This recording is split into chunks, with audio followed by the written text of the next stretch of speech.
In the silent expanse beyond Earth's orbit, where sunlight burns unfiltered and shadows plunge into absolute darkness, the moon hangs as both a destination and a proving ground, a place where humanity will attempt something it has never done before: build a permanent, self-sustaining city beyond Earth.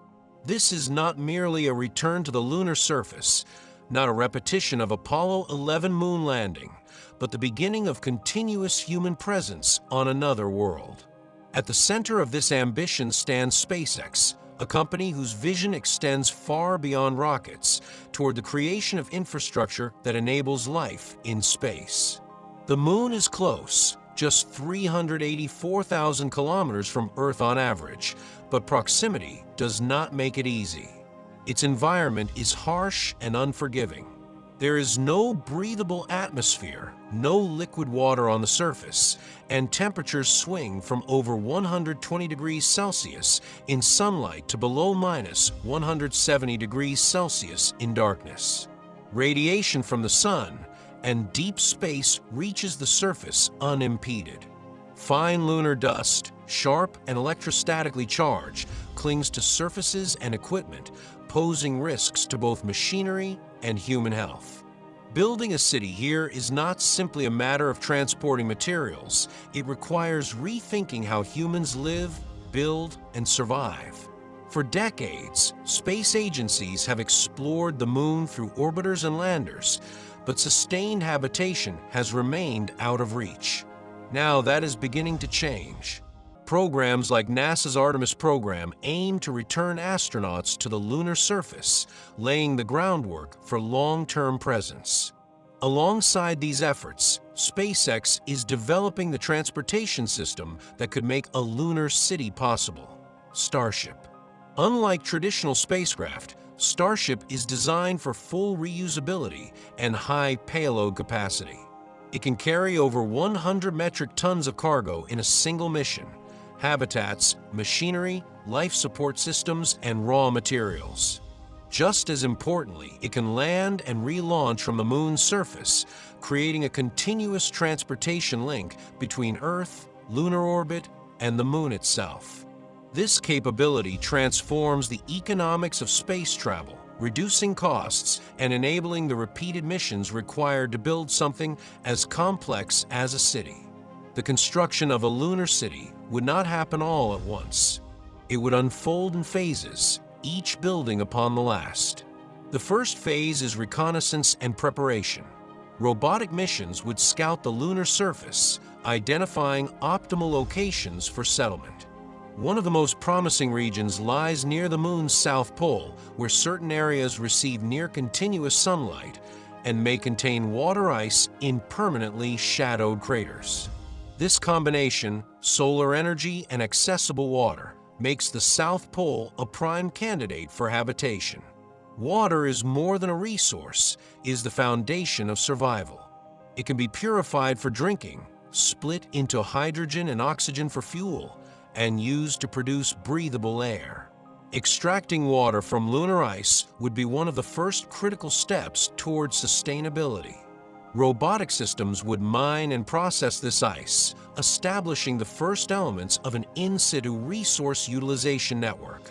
Once a site is prepared, the next phase begins: delivery of infrastructure. Starship missions would transport prefabricated habitat modules, power systems, and construction equipment.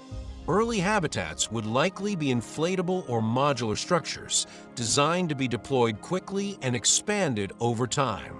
These habitats must provide airtight environments, shielding from radiation and protection from extreme temperatures.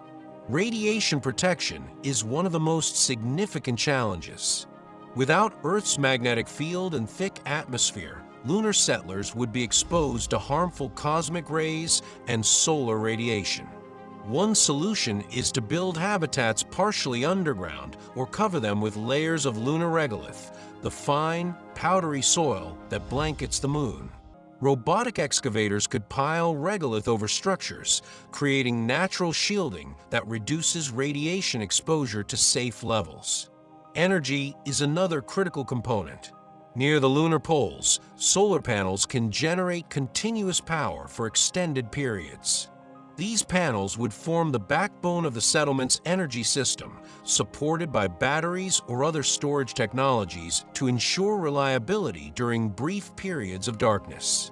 In the longer term, small nuclear reactors could provide a steady, independent power source, further increasing resilience. As the settlement grows, it begins to resemble not just a base, but the early stages of a city, an interconnected system of habitats, laboratories, storage facilities, and life support infrastructure. Life support systems must recycle air, water, and waste with high efficiency. Every resource is precious, and resupply from Earth, while possible, is costly and limited. Closed-loop systems, where outputs are reused as inputs, become essential. Food production represents another step toward independence. Early missions would rely on supplies from Earth, but over time, controlled environment agriculture would take root. Hydroponic and aeroponic systems could grow crops using minimal water and no soil, providing fresh food and contributing to air regeneration. These systems would also play a psychological role, offering astronauts a connection to living ecosystems in an otherwise barren environment. Transportation on the lunar surface would evolve alongside the settlement. Pressurized rovers would allow astronauts to travel longer distances safely, while robotic vehicles handle routine tasks such as hauling materials and maintaining infrastructure. Landing pads constructed from sintered regolith could reduce the risk posed by dust during spacecraft landings, protecting both equipment and personnel. Communication links between the Moon and Earth would be vital.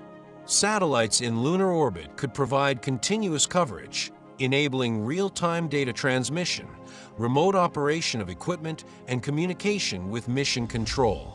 As the settlement expands, local communication networks would connect different parts of the city, forming the backbone of its digital infrastructure. Over time, the settlement would transition from dependence to partial self-sufficiency.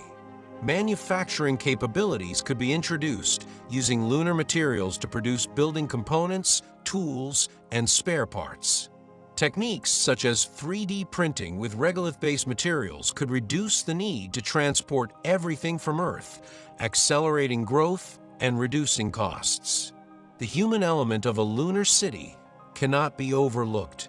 Living on the Moon would test not only technology, but psychology. Isolation, confinement, and the stark environment present challenges that must be carefully managed. Habitat design, social structure, and mission planning all play roles in maintaining mental well-being. Shorter rotation cycles, virtual connectivity with Earth, and thoughtfully designed living spaces can help mitigate these effects. Despite its promise, the path to a lunar city is not without obstacles.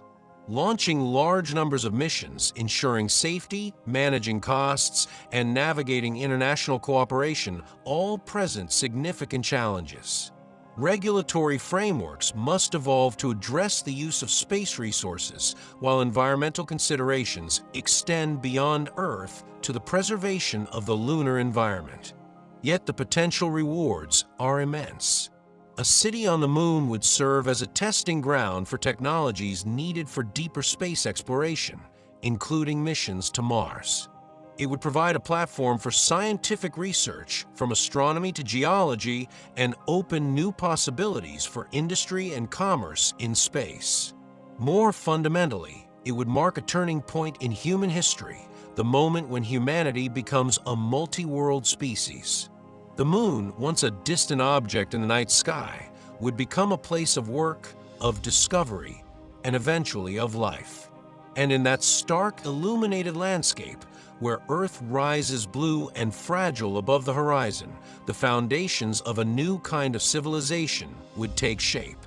Not built in a single leap, but through persistence, innovation, and the steady rhythm of missions crossing the void. A city carved from dust and light, standing as the first step toward a future that stretches far beyond the Moon itself.